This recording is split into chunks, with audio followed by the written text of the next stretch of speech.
وہ ہماری ہر وقت ہاتھ میں لگا رہتا ہے، وہ ہر وقت اس کوشش میں رہتا ہے کہ ہمیں اللہ کی یاد سے غافل کرے، اللہ کی فرما برداری سے روکے، اللہ کی عبادت سے روکے اور اللہ کی نافرمانیوں میں مبتلا کرے۔ تو جو لوگ شیطان کے ورگلائے میں آ کر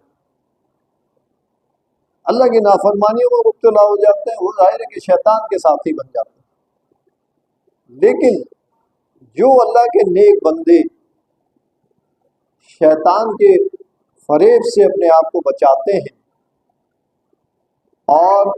وہ اللہ کی رضا اور اس کی خوشنودی حاصل کرنے کی تگ و دو میں رہتے ہیں،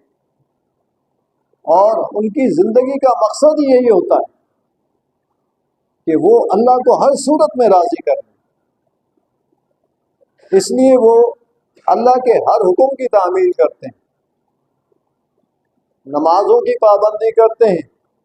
رمضان المبارک کے تمام روزے رکھتے ہیں، اور جو مال اللہ نے انہیں عطا فرمایا ہے وہ اللہ کی راہ میں خرچ کرتے ہیں اور اپنے آپ کو نیکی اور بھلائی کے کاموں میں مصروف رکھتے ہیں اور گناہوں سے بچائے رکھتے ہیں، وہ اللہ کے پسندیدہ بندوں میں شامل ہو جاتے ہیں۔ محترم حضرات، یہ مہینہ ہمدردی کا مہینہ بھی ہے کہ بندہ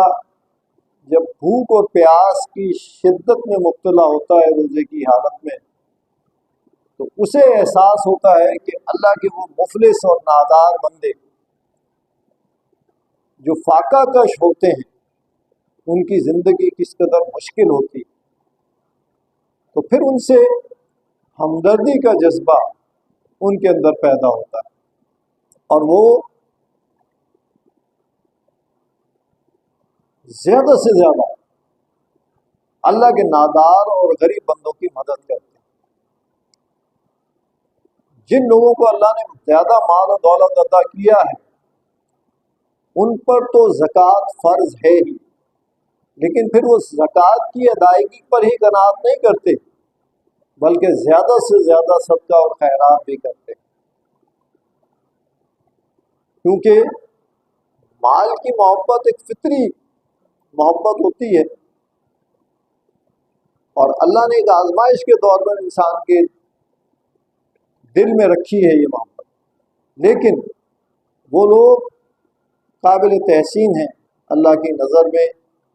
کہ جو مال کی محبت میں مبتلا نہیں ہوتے، حرام اور حلال کی تمیز کو پیش نظر رکھتے ہیں۔ اللہ نے جو حلال راستے بتائے ہیں مال کے حصول کے لیے، صرف اسی پر وہ قناعت کرتے ہیں اور حرام مال سے اپنے آپ کو بچاتے ہیں، اور پھر جو مال اللہ نے ان کو عطا فرمایا ہے وہ دل کھول کر اللہ کی راہ میں خرچ بھی کرتے ہیں۔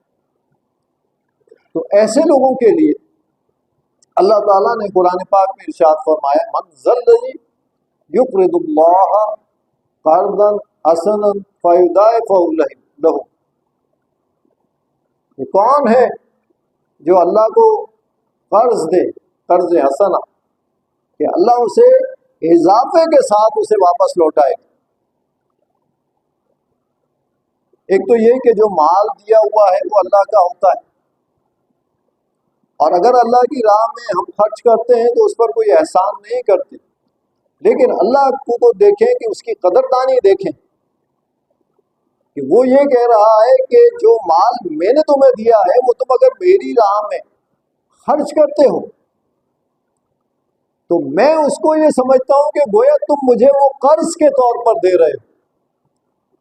اور اللہ کسی کا قرض اپنے پاس رکھتا نہیں ہے،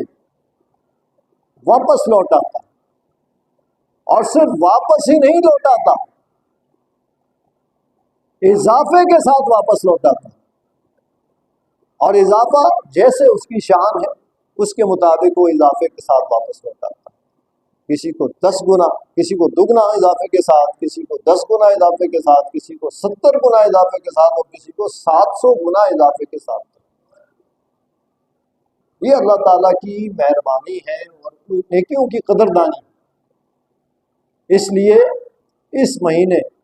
ظاہر ہے یہ ہمدردی کا مہینہ ہے، تو اپنے آس پاس بھی نگاہ رکھنی چاہیے کہ کون ہیں ایسے اللہ کے نادار بندے جو ہماری مدد کے مستحق ہیں. کیونکہ نبی پاک صلی اللہ تعالیٰ علیہ وسلم کا فرمان ہے کہ وہ شخص مومن نہیں ہے جو خود پیٹ بھر کر کھاتا ہو اور اس کے پڑوس میں کوئی مخلوق الحال غریب شخص بھوکا سو رہا. وہ جو اہل ایمان ہیں وہ اپنے ہمسایوں سے لا تعلق نہیں ہوتے، وہ اپنے آس پاس کے لوگوں سے لا تعلق نہیں ہوتے، بلکہ انہیں معلوم ہونا چاہیے کہ ان کے آس پاس کون ہیں ضرورت مند، کون غریب لوگ ہیں جن کی مدد کی جانی چاہیے. لہذا یہ جو مہینہ ہے یہ ہمدردی کا مہینہ ہے. اس مہینے میں لوگوں کے دل کھل جاتے ہیں اور وہ زیادہ سے زیادہ اللہ کی راہ میں خرچ کرتے ہیں. اور بیشتر لوگ تو اپنی زکوٰۃ جو سال میں ایک مرتبہ ادا کرنی ہوتی ہے وہ اسی مہینے کو منتخب کرتے ہیں زکوٰۃ کی ادائیگی کے لیے. لیکن اس چیز کو بھی پیش نظر رکھیں کہ بلا شبہ رمضان المبارک میں جو ہم صدقات، خیرات اور زکوٰۃ کی ادائیگی کرتے ہیں اس کا بہت زیادہ اجر و ثواب عام دنوں کے مقابلے میں بہت زیادہ ہے. لیکن یہ ضروری نہیں ہے کہ صرف اسی مہینے میں ہی ہم زکوٰۃ، خیرات اور صدقات کی ادائیگی کریں، بلکہ عام دنوں میں بھی جو لوگ غریب اور ہماری مدد کے مستحق ہیں تمام سال ان کی مدد کی جانی چاہیے.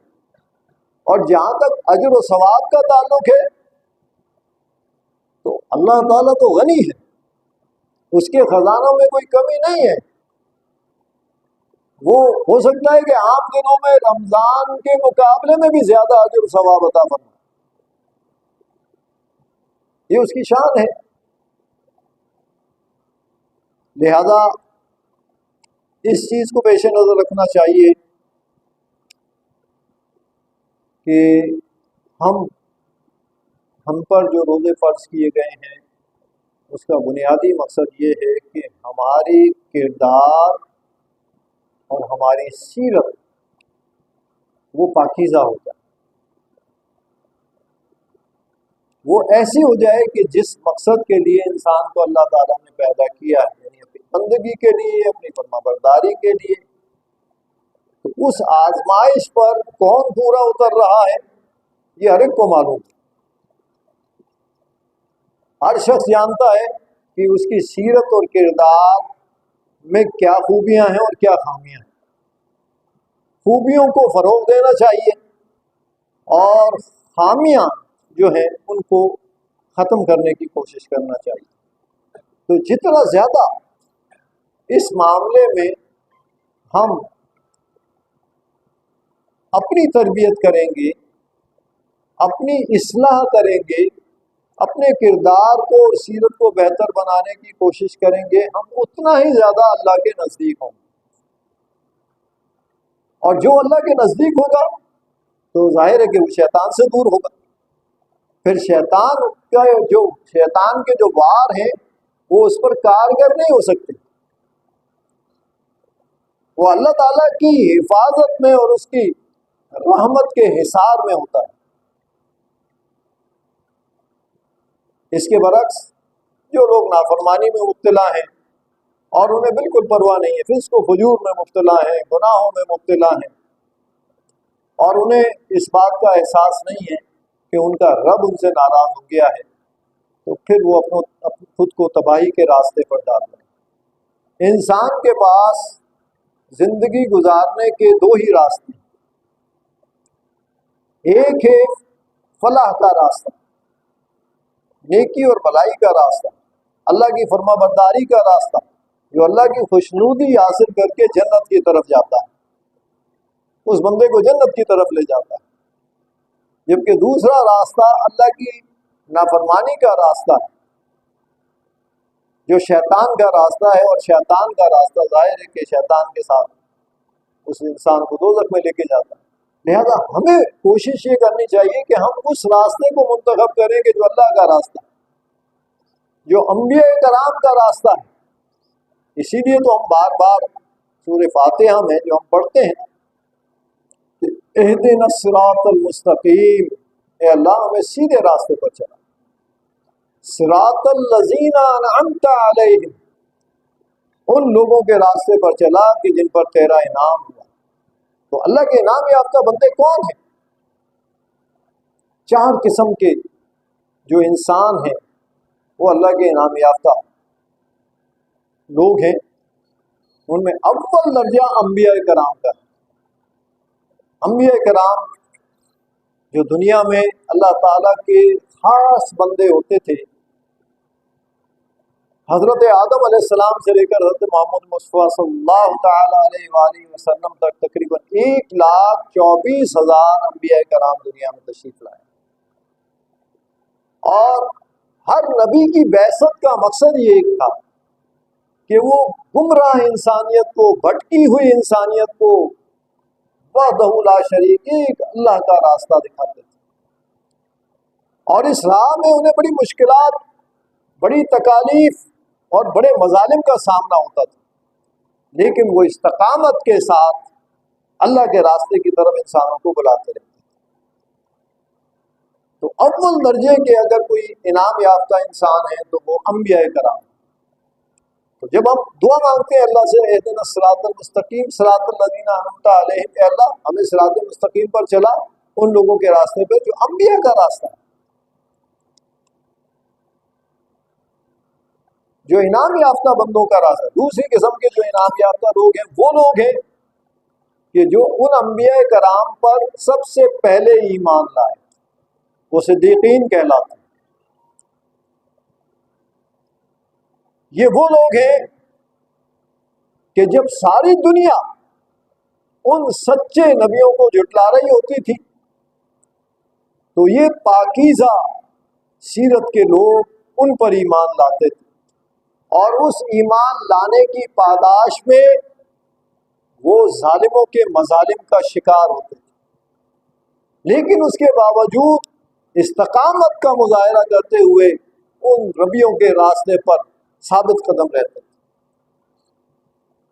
تو اللہ نے ان کے درجے کو بھی بلند کر دیا کہ انبیاء کے بعد صدیقین کا درجہ ہے۔ تیسری قسم کے لوگ، انعام یافتہ لوگ، شہداء کرام ہیں۔ انسان کو اپنی جان سب سے زیادہ عزیز ہے، سب سے زیادہ قیمتی چیز اگر انسان کے نزدیک کوئی چیز ہے تو وہ اس کی جان ہے۔ اگر بندہ شدید بیمار ہے، تکلیف میں ہے، مصیبت میں ہے، تو وہ اپنی ساری دولت اپنے علاج معالجے پر لٹا دیتا ہے کہ کسی طریقے سے میں صحتیاب ہو جاؤں، میں ٹھیک ہو جاؤں، میں اس تکلیف سے نجات پا لوں اور میں صحتیاب ہوں۔ اور جان بچانے کے لیے وہ ہر سب کچھ وارنے کے لیے تیار رہتا ہے۔ جان سب سے زیادہ قیمتی چیز ہے، لیکن اللہ تعالیٰ کے انعام یافتہ لوگ وہ ہیں کہ جو اللہ کے دین کی سربلندی کے لیے اپنی جانیں قربان کر دیتے۔ اللہ نے ان کو شہید کا درجہ عطا فرمایا، اور ان کا درجہ اتنا بلند ہے کہ قیامت والے روز اللہ تعالیٰ کا فرشتوں کو حکم ہے کہ جب ساری انسانیت اپنے دنیاوی اعمال کے حساب کے لیے جو ہے اللہ کی میدان حشر میں جمع ہوگی، تو ان میں جو شہداء ہوں گے، شہداء کے لیے فرشتوں کو اللہ کا حکم ہوگا کہ ان کو بغیر حساب کتاب کے جنت میں داخل کیا جائے۔ اللہ نے ان کے درجے کو اتنا بلند کر دیا، اور اس وقت سارے انسان حسرت کے ساتھ انہیں جنت میں داخل ہوتا ہوا دیکھ رہے ہوں گے اور کہہ رہے ہوں گے کاش ہم بھی اپنی جان اللہ کی راہ میں قربان کر دیتے تو آج ہمیں اس مصیبت سے اور اس آزمائش سے اور اس حساب کتاب سے چھٹکارا مل جاتا، اور ہم بھی ان کے ساتھ شہیدوں کے ساتھ جنت میں داخل ہو رہے ہیں۔ اور چوتھی قسم کے جو انعام یافتہ لوگ ہیں وہ ہیں صالحین۔ دیکھیں، دو درجے تو ہمیں حاصل نہیں ہو سکتے، ایک تو انبیاء کا درجہ کہ انبیاء کرام کہ ختم نبوت، نبی پاک صلی اللہ علیہ وسلم کے بعد نبوت کا سلسلہ ختم ہو گیا، اب کوئی نبی نہیں آئے گا۔ دوسرا صدیقین کہ جو ان انبیاء پر سب سے پہلے ایمان لائے۔ یہ دو درجے تو ہمیں حاصل نہیں ہو سکتے، لیکن باقی جو دو درجے ہیں، شہید کا درجہ اور صالحین کے درجہ، یہ درجات ہم حاصل کر سکتے ہیں۔ لہذا ہمیں اپنے انعام یافتہ بندوں، اللہ تعالیٰ کے انعام یافتہ بندوں میں شامل ہونے کی کوشش کرنی چاہیے۔ محترم حضور بھائی قریشی صاحب سے درخواست ہے اسی کا تشریف۔ تو اللہ تعالیٰ کے جو انعام یافتہ بندے ہیں وہ چار قسم کے لوگ جو میں نے آپ کے سامنے ان کی تفصیل بیان کی، کہ ہم ہر نماز میں اللہ سے یہی دعا کرتے ہیں کہ اہدنا الصراط المستقیم صراط الذین انعمت علیہم، اے اللہ ہمیں سیدھے راستے پر چلا۔ سب سے بڑی دعا یہی دعا ہے، ان لوگوں کے راستے پر چلا کہ جو تیرے انعام یافتہ بندے ہیں، انبیاء کرام، صدیقین، شہداء، صالحین، ان میں ہمارا شمار کرنا۔ تو رمضان المبارک کے روزوں کا بنیادی مقصد ہی یہی ہے کہ اس مہینے ہم اللہ کے حکم کے مطابق، اللہ کے احکام کے مطابق اس مہینے کے روزے رکھیں اور اس کو اللہ کو راضی کریں، زیادہ سے زیادہ عبادت کریں، اپنی تربیت کریں، اپنی اصلاح کریں کہ رمضان سے پہلے اگر ہماری سیرت اور کردار